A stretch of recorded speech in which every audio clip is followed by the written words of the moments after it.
Hello and welcome. Today I'm going to present to you the 3 secrets to buy a home with no money down. No, with no money down. My name is Dan Roshan. Today I'm joined with Mr. Jay Hoffman. Jay, you want to say hello? Hey everybody, Jay Hoffman. All right. We're going to show you some tricks today, and hopefully that will help you be more interested in buying homes in the future. All right. So Jay, tell us briefly about yourself, and then I'll introduce myself. So you're a lender. How long have you been a lender for? I've been in the mortgage business since 1993. I took 5 years off and jumped back in about 2011, 2012, and just kind of revamped my my vision. And the vision is based on helping people, get into homes with no down payments, or however, just helping new first-time home buyers and whoever else buy homes. Where before I was, basically concentrating on refinancing. All right, cool. How did you? What'd you do during those 5 years? I'm sorry. What did you do during those 5 years? I worked for my family doing property management. So I worked with leases, worked with tenants, trying to bring in new tenants and then just working with the leases and warm lit shells and kind of learning that side of the business. All right, cool. All right. So for attendees, if you have any questions, just feel free to put them into the chat there, and hopefully somebody can let me know they're in the chat. I think that's a possibility. All right. So a little bit about me. My name is Dan Roshan, and I'm a local entrepreneur here in the area. And I've been a real estate broker, and I wrote a book, Real Estate Evolution, which is a really inspirational book for real estate agents. And I'm the owner of the Greetings Virginia Real Estate Sales Network here in Virginia. And so that's a little bit about me. A little bit about Jay is we already mentioned about Jay, but let's see here.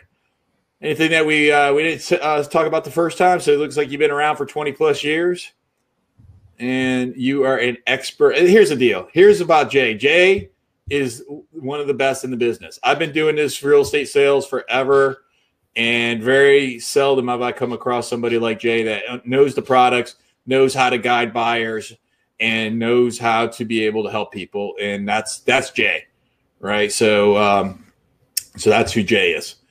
All right, so what are we going to talk about today?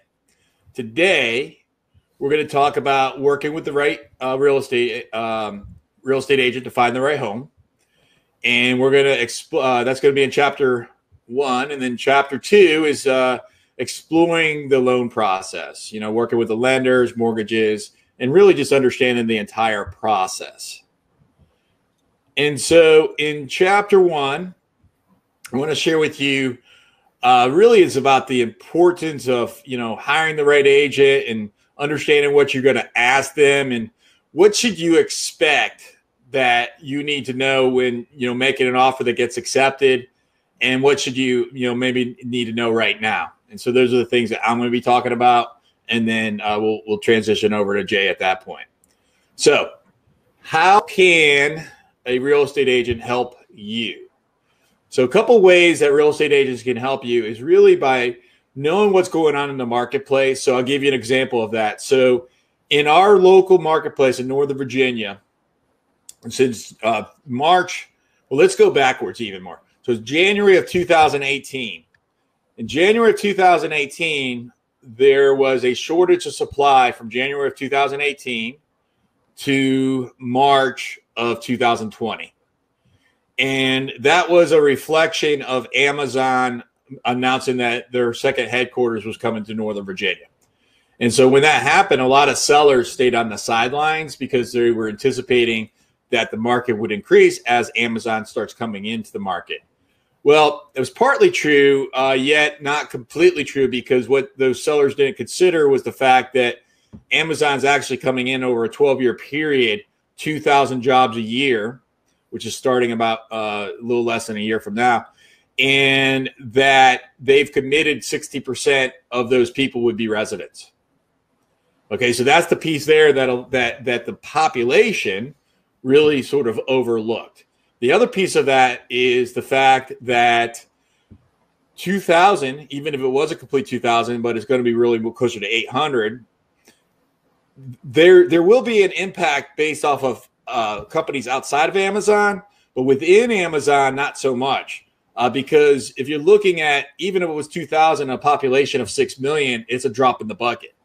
Okay, so it really doesn't impact our local real estate market. And I'll give you an example of that. A few years ago, ExxonMobil left our community to go to Houston, and they had about 5,000 jobs that they took with them. Our market did not even move. It didn't even move a fraction of anything. Okay, so and then fast forward into March 2020, coronavirus comes, and because coronavirus is entered into the marketplace, what's occurred is that there was a reduction in inventory, and then also a reduction in buyers. From a macro point of view, doesn't impact you at all, because if there's 35% less sellers on the marketplace, there's also 35% less buyers buying. Here's what does impact you. What does impact you is that rates for interest, which is one of two factors in regards to what you can afford. So when people are buying, typically what I hear as a real estate professional is I hear that when people are buying a home, that they are considering that the price is what's most important. Okay, but the reality of it is the price is only half the equation. The other half of the equation is interest rates. Okay, and because right now we are at an historical low, like history. I think history goes back certainly before me. I don't know about Jay. Jay's pretty old. But history is before me, at least. And I hope I'm not older than you, Jay. I have to ask you after. Okay, thank you.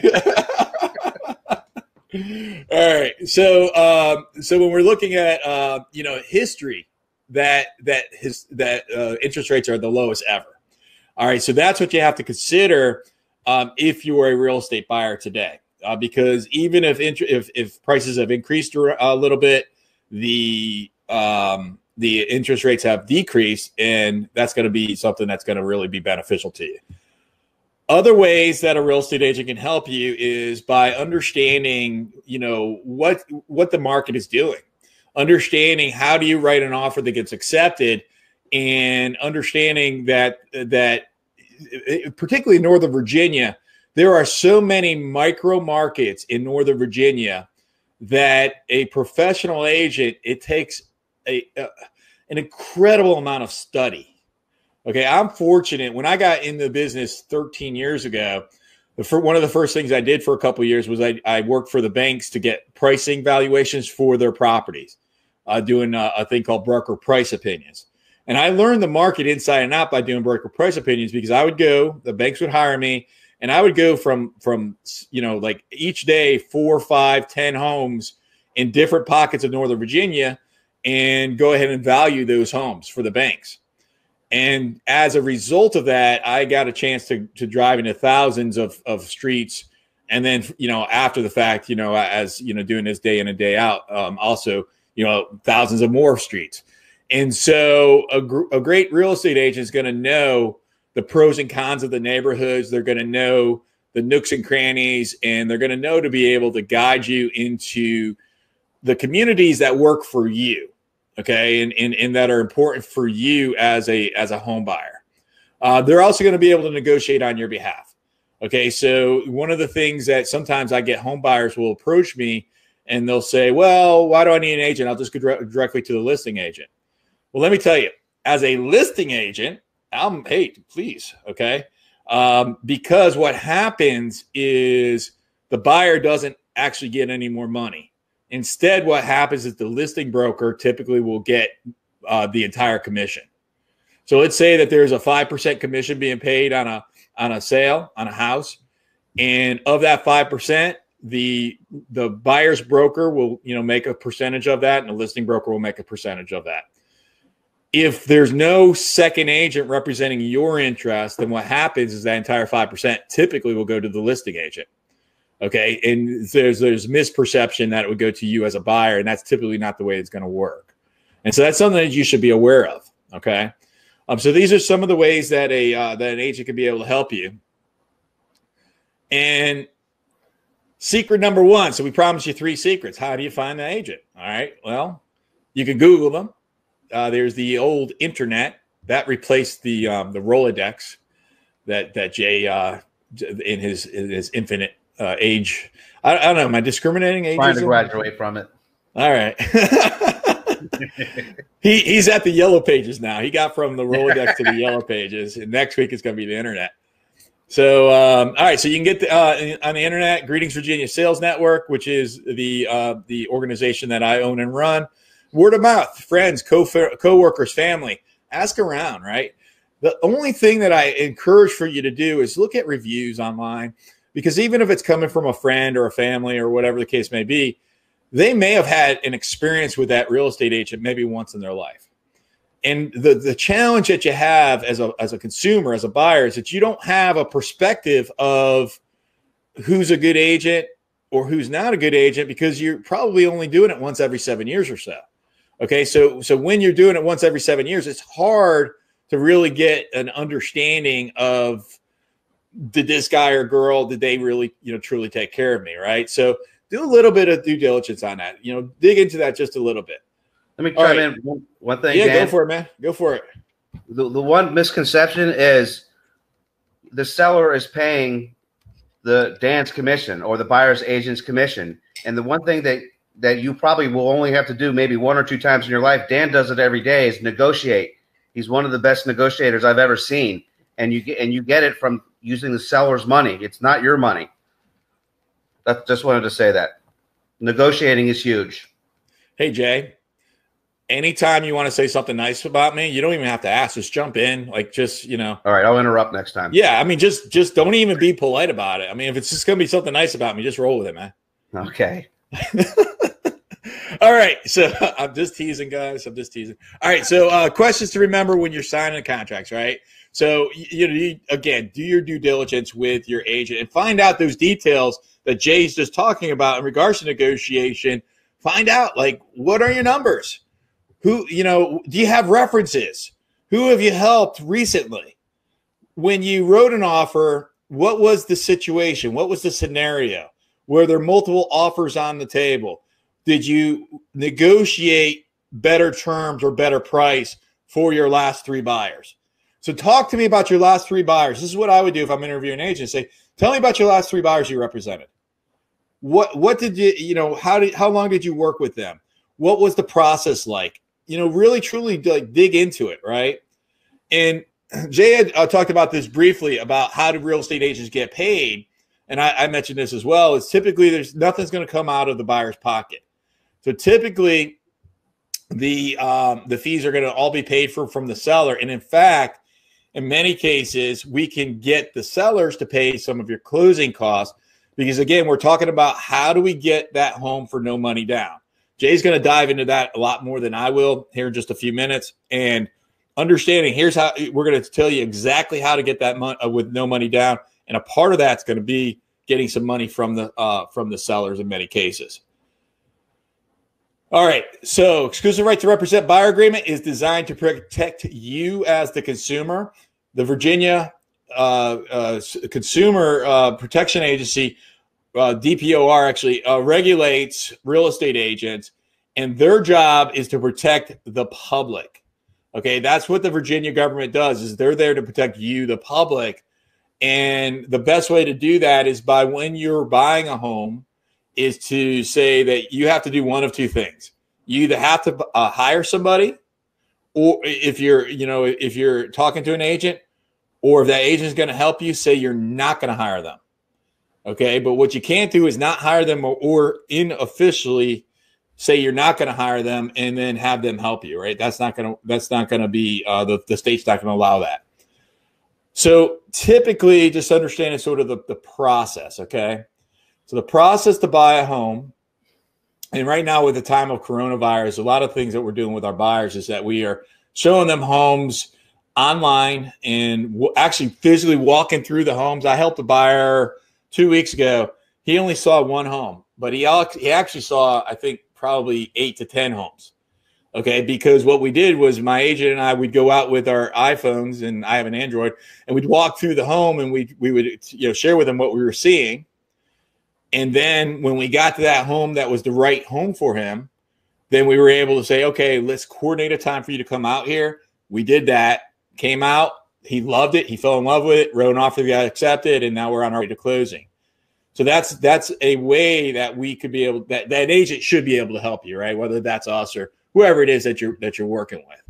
All right. So so your expectations are, if you're working with the right agent, that agent has seen thousands of homes or tens of thousands of homes or how many hundreds of homes, a bunch of homes, and they are going to know what's on the marketplace, and they're going to know how to hit that bullseye.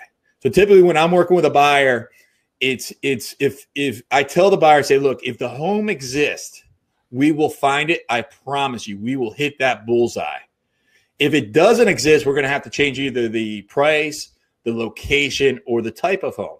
So maybe instead of in this area, you have to be in this area. Maybe instead of 3 bedrooms, it has to be 2 bedrooms. Or maybe we have to go back to Jay and say, hey, Jay, what would our mortgage be if we went to $450,000 or $550,000 instead of $425,000 or $525,000? Okay, and so that's a conversation where Jay could probably get you the financing to get that, to fill that gap. And your mortgage payment, what would a typical mortgage payment be? Well, how would that impact the mortgage typically, Jay, if it's another $25,000? Well, so the last time I ran it, I did a VA 400,000 is about $2,500. So you're gonna add. So if you have mortgage insurance, you're gonna add $100 or $200 to that. Mm-hmm. So that kind of gives you a scale, and you could probably bump that up to 425 because that was a few months ago. So I'd say about 2,500 on a VA at 425, and probably like 2,700 on something with low money down with mortgage insurance. The only spread you're going to see is if they have mortgage insurance or not. Okay, what if it went from like say 400 to 425? What's the difference between the payment? So you're looking at a difference of probably, I'd say about maybe like $60-$70. Okay, so $60-$70. So how many cups? All right, so Jay, I'm going to really test you here. Okay. How many Starbucks is that? Divided by 5, 12. All right, so 12 Starbucks. I don't know if anybody who's watching this is like me, that I have saved a fortune since coronavirus just on Starbucks. But that's definitely been something. Jay, so what are you calculating there, man? It's $130 a month. Sorry, $25,000. I don't know what Jay's calculating. $25,000 is $130. All right, say that again. You broke up there. Can you hear me now? $130 a month. That's the difference. Yep, I got you. Okay. All right. Sorry. So the other thing I want to address this with the buyers right now that are watching is that you probably are scared. You're probably nervous about the home buying process. And I just want to throw that out front. I just want to get that onto the table.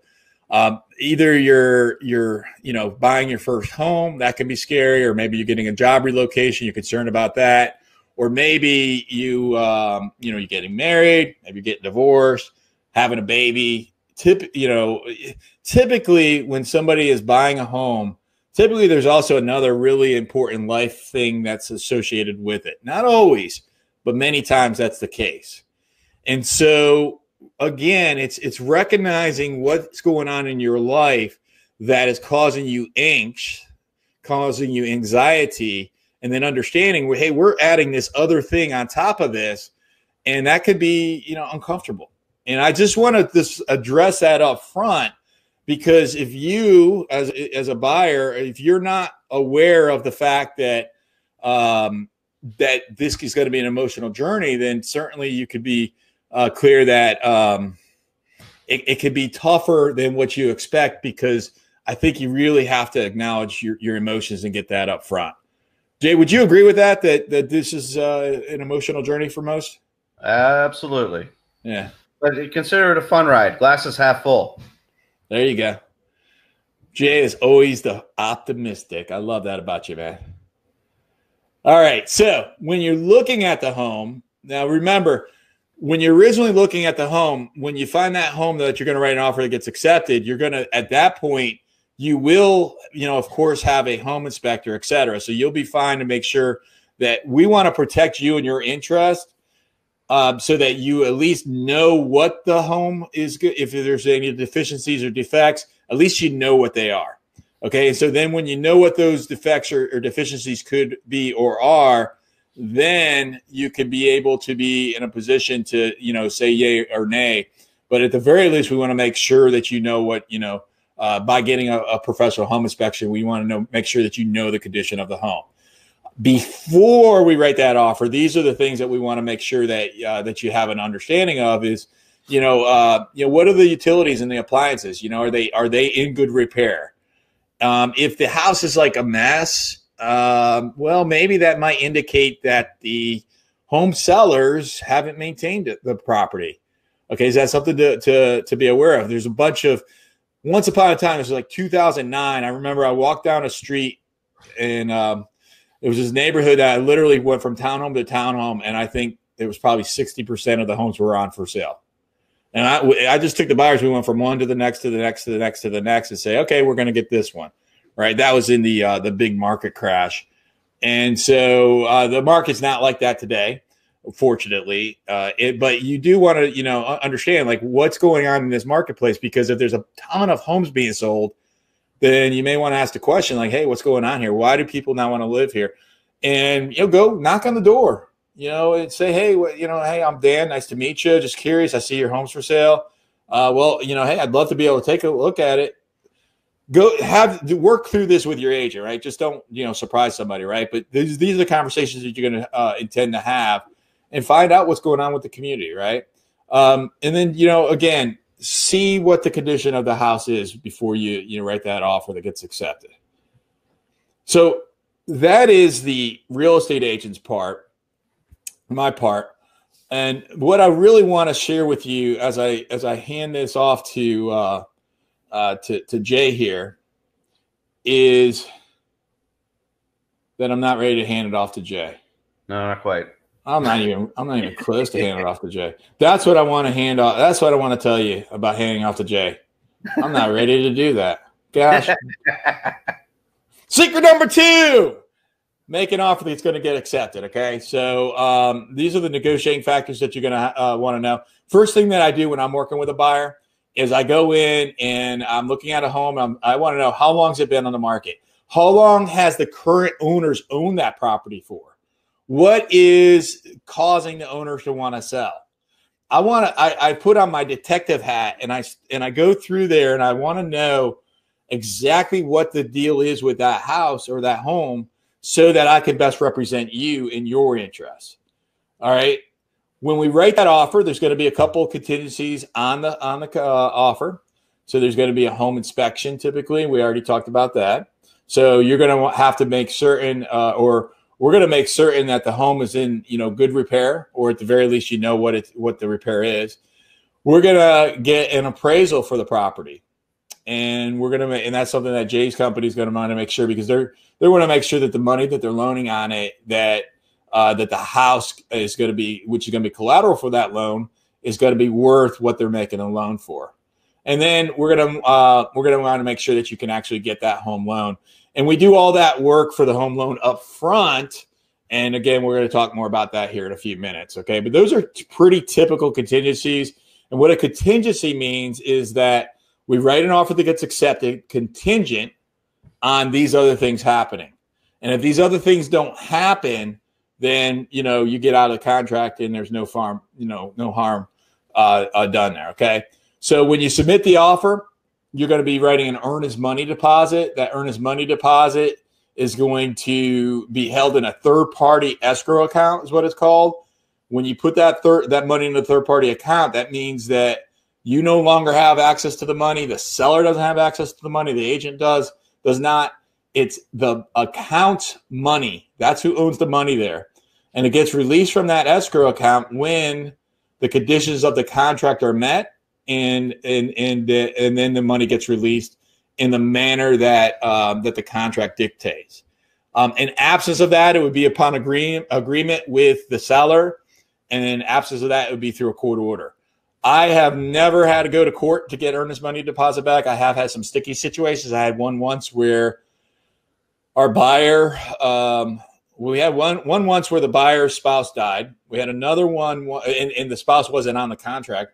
We had another one when the seller had a stroke, and then they weren't able to sell the house. And so those are some situations that are very rare, but it typically is going to be something like that. Okay. Well, let's go back. So you write the offer, and your agent will write that for you. And then they're going to give it to the seller. And then there's one of three things. They're either going to accept it, reject it, or counteroffer. And technically a counteroffer is a rejection. So really, if you said this, technically it's going to be accept or reject. If they change anything in that offer at all, even if it's a penny or a date, if you say, I'm going to close on October 10th, and the seller says, no, I want to do October 11th, and they come back on October 11th in writing, what they've done is they've rejected your offer and they made you a new offer. Okay, at that point, your original offer is no longer valid, and now you have the right to accept, reject, or counteroffer. Okay, so it goes back and forth until all parties agree. Okay, and then when all parties agree, now you've got a contract, and now you're ready to go to the next step of the finish line. Couple things to notate: you're going to have the condominium and HOA. If you're a condominium, what a condominium is it's a inside the walls, you would own it yourself. Outside the walls, you would own it with jointly with the other homeowners. Okay, so that's what is condominium. A lot of people, we think it's a description of a property. A condominium is actually a type of ownership. Okay, so that's what a condominium is. HOA is a joint is a joint community that the community is going to own the common grounds, not the other owners. And in both cases, there's going to be common maintenance. So there's going to be typically HOA fees or condominium fees. The condo fees, a lot of people get freaked out about this. The only time where I see really, really high fees is going to be in like a mid-rise building, particularly if the building is aged, if it's older, and there's elevator shafts. Okay, that's typically the properties that you're gonna see really, really high fees on. It depends on the community, but $100, $200, somewhere in that ballpark. It could go up to $850. It could even go up higher than that. But that's something that it's going to depend on the property. The other thing we go back to when you write that offer is that when you write that offer that gets accepted is you're going to have the right to review the condominium documents or the HOA documents, and you have a right of rescission on a resale up to 3 days. So that means for any reason whatsoever, after you get those documents that says the financial health and everything else about the community, you've got 3 days from that point to be able to say to back out with no recourse whatsoever. If it's a new sale, meaning that it was something that was like the first time it was ever sold, you have a right of rescission for 5 days. Okay, but mostly, that's only for a new sale for the 5 days. But so you are going to have the opportunity to be able to review the finances and everything for the community. All right, so you wrote the offer that got accepted. You did the home inspection. You went through all the contingencies. You got your financing in order. You've got your the property appraised. You went through the you got the HOA docs, and those look good. Now, typically the day before closing, you're going to have the opportunity to walk through the property to make sure that it's in the same condition as when either you wrote that offer that got accepted, or it's in the condition that that the property after the home inspection. Okay, so if there were supposed to be repairs that are done, you're going to want to make sure that those repairs have been done, and that's going to be your opportunity to make sure that, hey, this is ready to rock and roll, and it looks in the same condition as it was previously. All right, Steve, we have the opportunity. I have no idea how to manage this thing. I am technically challenged. Okay, that's a bad affirmation. But if you have a comment, go ahead and place it into that chat mode there. If you don't have a comment, then I think I'm gonna hold on, make sure I don't screw up twice with the same mistake. See that? I learn from my mistakes, don't I? I look at this right slide to make sure I'm handing off at the right time. All right. Without further ado, and I'll look out for questions, and we can make sure that we mop up all your questions and answer all of them. Without further ado, I just want everyone to stand up right now. I want you to give out a big shout. I want you to clap. I want you to stand. I want to do a wave across the entire planet, right? Let's start in Taiwan. All right.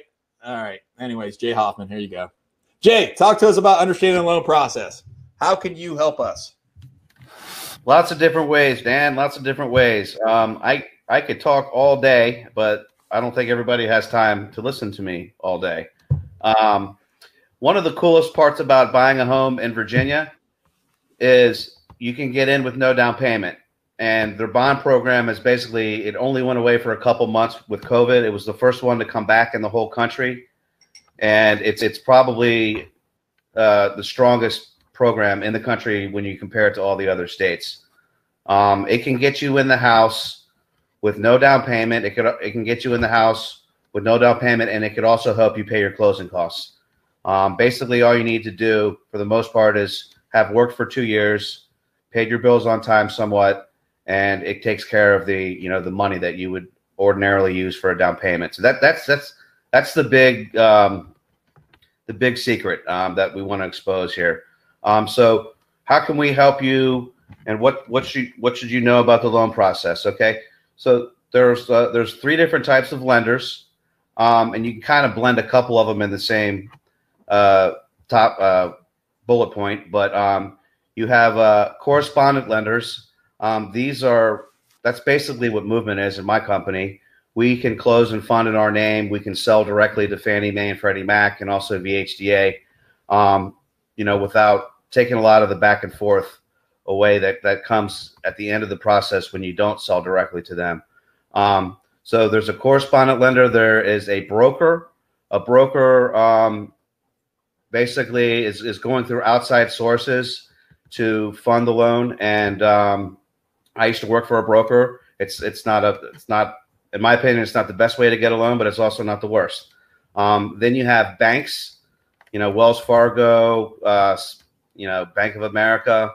Wells Fargo is the biggest servicer of mortgages in the country. They're not a bad option either.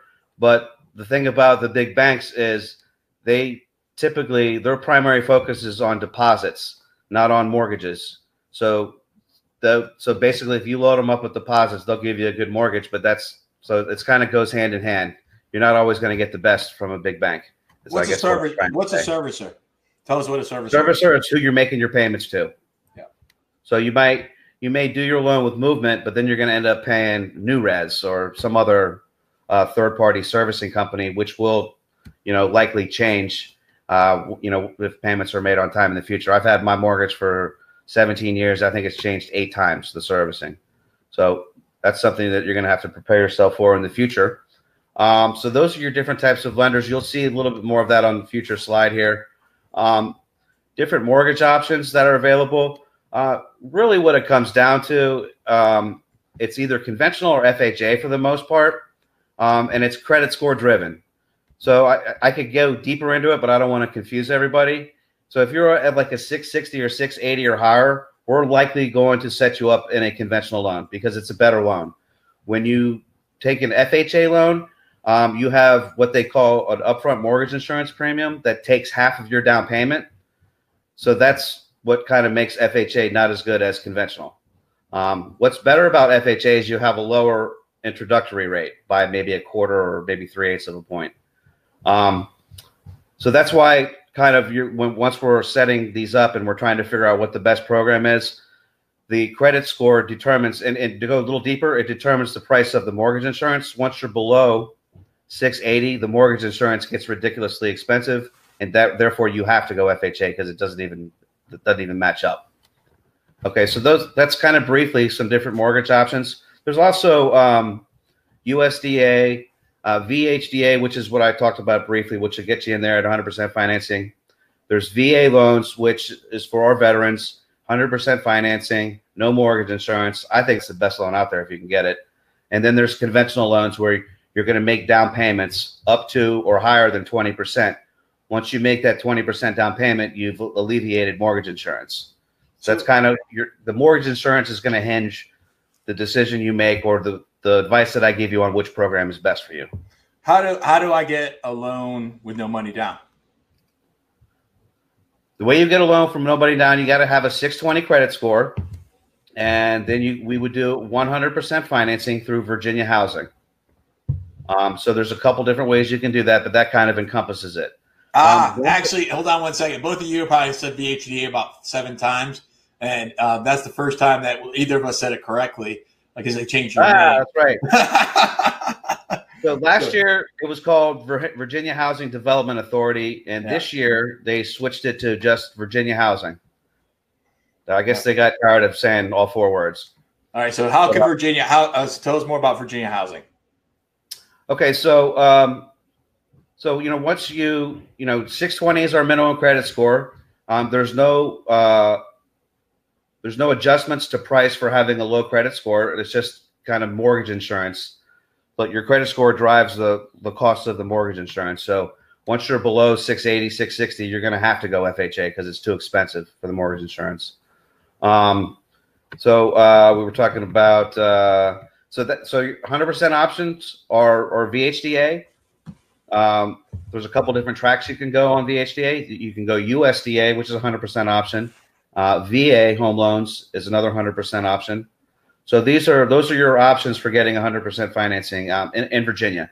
Unfortunately, Maryland does not have their bond program up yet as of last week. So we can't do the 100% in Maryland yet. Go back to it again. Okay. Question? No. Okay. I'm a co-creator. I don't have questions. Next bullet point: pre-approval versus pre-qualification. This is easy. Pre-qualification is informal. You can basically get one of those from just having a phone conversation. Hey Jay, I make $100,000 a year. I've only got a car payment of $350 on my credit report. I have $25,000 in the bank. How much can you qualify me for? I can give you a pre-qualification letter just based on that. But that's not going to get you, that's not going to win you a contract, unfortunately, especially in this competitive market. So a pre-approval letter is taking it the next step. My pre-approval letter, I do a lot more. I will look at your income, and if you're salaried, great. We know what your income is. But if you're anything other than salaried, if you're hourly, if you have your own business, if you're self-employed, there's some more digging that needs to be done.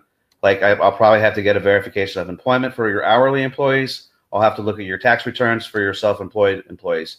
But we can do that up front so that we have a number on your income, and we can narrow down what you qualify for, and then we'll collect your W-2s and pay stubs and verify what we have on the application. Then we will look at your bank statements to make sure there's no unusual deposits, make sure everything is clean on those, and then we'll issue you. And then we'll run the scenario through an online system that the industry uses called Automated Underwriting System, AUS, and that will give us our keys to the car, basically. So once that says yes, then we know we got something good, unless we messed up inputting it, which we try our hardest not to do. But so there's your difference between pre-approval and pre-qual. Pre-qual is informal. Pre-approval is formal. I'm pushing it as far as I can. The other thing I want to actually, I'll get into that in a minute. So principal, interest, taxes, and insurance. This is what comprises your mortgage payment. Okay, the interest rate and the loan amount are going to give you what, and the amortization, if it's 15, 30, or 20, or 10 years, is going to tell you what your principal and interest are. The taxes, we can look those up from the county. And then the insurance part this is talking about hazard insurance. We can call Geico. I've got an insurance company that's next door to my office. We can go to them. We can get a quote from them. You can go to your car insurance carrier. So that's the insurance part of it. And the one part that's not on here is mortgage insurance. So if you put less than 20% down, other than VA, USDA, then you're going to have to figure out how you want to handle the mortgage insurance. There's different options. As I said, the higher your credit score, the lower it is. We can give you an option to buy it out, or you can just pay it. Because then if on your conventional loan, after you have 20% equity, it can go away. So principal, interest, taxes, and insurance is what makes up your mortgage payment. Okay. Next bullet point, escrow. So the escrow, this is different from your earnest money deposit escrow. This is escrow, which is going to be money to pay your future taxes and insurance. Understand, in most counties in Virginia, they're due twice a year. And I believe those, it's June and November or the months. So we have a closing date on the contract. We look at that closing date, and we want to make sure that there's going to be 6 months of taxes in November or in June. So how are we going to have 6 months of taxes by that date? Well, we have to front 2 or 3 or 4, maybe even 4 months of taxes, so that when we'll collect 2 more from the borrower, and then once November's here, we'll have 6 months in there, and then that'll pay the taxes. So escrows are monies to pay your future taxes and insurance bills that you're adding into your payment every month, and you want to make sure the right amount is in there when they're due. So that's not due up front then? Yes, you are going to be paying some of those up front, and of course it's going to be prorated. The seller's going to take care of it up to the date it's closed. Yeah. So that all gets consolidated with the title company and my closing department at the very end. Right, so how does somebody use like Virginia Housing to not necessarily have to front that money, like with a grant program? Well, Virginia Housing, so when you go Virginia Housing, you're either going to go conventional or you're going to go FHA. So you follow their guidelines, the conventional or FHA guidelines with the V8 or with the Virginia Housing track. So it kind of you follow either FHA's guidelines or conventional's guidelines, and that adheres to VHDA. Okay. All right. Oops. How does someone choose the right lender?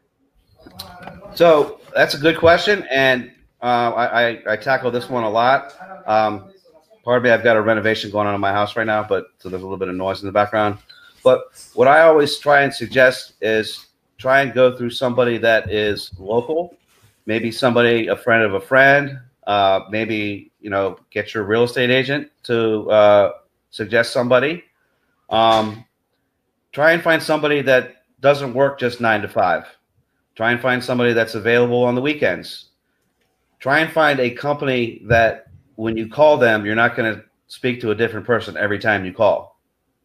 Try and find somebody that's been doing this for a while and that has, you can look up reviews online. There's a lot of resources. Other ways, you can always go into your local bank. There's lending resources on the VHDA Virginia Housing website. Sorry, it's going to take a while for me to remember to say that. Maybe a friend. But I would try and make sure that they're local and that they're available. Those are the biggest things, and that they have good experience. A track record of experience. So here again are your 3 different types of lenders. You got your lender, broker, and correspondent lender. So turnaround times in this crazy market right now, I will say that you might want to find a lender or a company that specializes in just mortgage loans, because the big banks are taking a lot longer right now. The brokers, with all the back and forth at the end, they're taking a lot longer now. I'm still doing 30 days. So let's see here. Questions to ask. How does a mortgage work? All right. So the mortgage basically is basically what ties you to the lender and in the form of mortgage payments. So instead of you paying rent, you're paying a mortgage. What types of loans are out there? We've talked about that. How do I qualify for one? Well, I guess ask yourself the 3 questions. Do you have a 2-year work history? Even if the school is part of that work history, you can use school, like if you're in college. Then have you paid your bills on time? And then how much money do you have for down payment? Those are the 3 areas that you want to look at. If you want to get an opinion, we give out free analysis where you can get a copy of your credit report. But those are the 3 areas that we're looking at when we're making a decision. And if you can be real strong in one area and not as strong in the other area, but it kind of needs to all make sense. But knowing those 3 things, I think, can give you an idea whether or not you should be qualified. Okay, so the different types of mortgages. In this market, we have record low interest rates. So most of our customers are going with fixed rates. You see in the bottom there, adjustable rate mortgage. You can get a little bit of a teaser rate on an adjustable rate mortgage, but it's with the market being at record lows, it's smarter to take that fixed rate, in my opinion. I say that I have an adjustable rate on my mortgage, but I've had it since '03, and I beat the market, so there's no sense for me to refinance it. Whole nother story there. I got a good lender for you. Hey, if you need a loan, I got a good lender for you. I hope I qualify. Hey. Once you get over 765, I believe it's 400 in loan amount, you're in jumbo land. So when you're doing a jumbo loan, the guidelines get a little bit more strict. There's a little bit more back and forth, but it's the same three questions. What's the price? What's the loan amount? I think it's 765, 400. I got the exact right here. I can never remember the exact number. It is 765, 600, and then conforming loan numbers end at 510, 400. So from 510, what's that mean? What does that mean? Conforming is like the lowest. Well, there's three levels of loans. There's basically 50,000 to 510,000. That's conforming, and then conforming to from 510 to 765 is considered high balance, and then over 765 is jumbo. So there's three different pricing buckets for those three different types of loans. Okay, so that just means that they're going to pay a different interest rate, different. A little bit, yep, and a little bit of different underwriting. So Virginia housing, good question. You can't go higher than that 510, 400 on Virginia housing. Okay. So your 100% financing gets cut off at 510. All right. So we've talked about this a little bit too. Yeah. This is kind of what we talk about in our classes. As much as you can get done up front, the less headaches you're going to have at the end and down the road. Try and find a company that does as much of the underwriting up front as possible. And then, so like traditionally, the file won't go to underwriting until after the appraisal comes back. So what my company does and what some of the other companies are not doing is we will order the appraisal and send the file to underwriting all at the same time. So the file can be underwritten subject to the appraisal instead of waiting for that appraisal to come back and then going to underwriting and then finding out what's needed. You find out what's needed as the process is going and not at the end. So if you could find, is your cat rubbing up against the computer? Yeah, he gets a little jealous when I talk. We can hear him. He only has one eye too. What did you do? Poke his eye out? Oh, I rescued him. That's fantastic.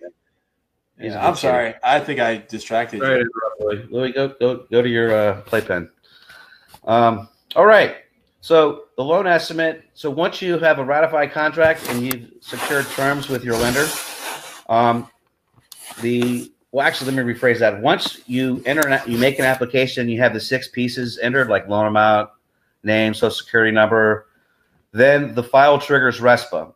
But when you get a ratified contract, basically you're gonna figure out what lender you're gonna go with, and then once you have locked that loan in with that lender, he's got 3 days to disclose those terms to you. Okay, so hold on. Explain RESPA, because most people don't know what that means. Oh, well, RESPA is the governing body.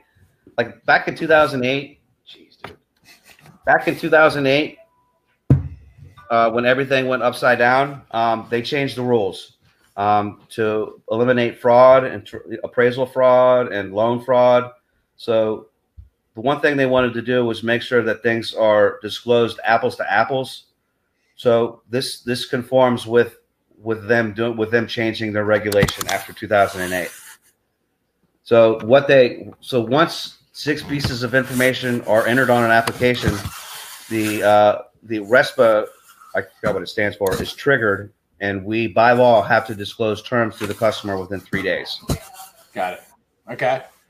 So, all right. What they're going to get after the 3 days or even before is a loan estimate. and that's going to have all the terms and all the costs and everything that we've, negotiated up front. So try and do your best to protect yourself from predatory lending. We've got these books that we can give you that outline your rights as a lender, and it's hard. It's going to be hard to cover all of those in this little time period, but we try and read and digest all these documents before you sign them, and you're going to get a lot of phone calls after you close and solicitations in the mail to buy whatever services they're offering, and it gets triggered because the credit bureau ends up selling your information to all these third-party solicitors. So you want to be careful, with taking on any offers that come in the mail or come via phone after you've gone to closing. If you feel like you've been violated, or somebody has done something wrong, there's HUD counseling agencies in Richmond that are waiting for your phone call. It's not on the slide, but you can just Google HUD counseling Virginia, and the number will pop right up. The last slide there, just be very careful with direct mail and door-to-door solicitations. You can get on the do not call list or the do not mail list. That'll help minimize the amount of solicitations that you'll be getting. All right. So thank you, Mr. J. Really appreciate that information. And for those of you that are viewing in and participating, if you have some questions, you can ask them now. You can also email me direct, Dan@greetingsvirginia.com, Dan@greetingsvirginia.com. And you could call me direct 703-346-2776. And I'd be happy to answer any questions directly. I'll type that in here right now. And hopefully you get that. And Jay, how do we get in touch with you? I can be reached on cell phone at 703-582-7481. My email address is jay.hoffman, HOFFMAN, at movement, that's MOVEMENT.com. I'll type it in here as well here. I got it. All right, I got it there for you. J.Hoffman@movement.com and 703-582-7481. Gotcha. All right. Thank you, Jay. Thank you, participants. And we look forward to answering any of your questions, and good luck with the home buying process. Please let us know if we can help.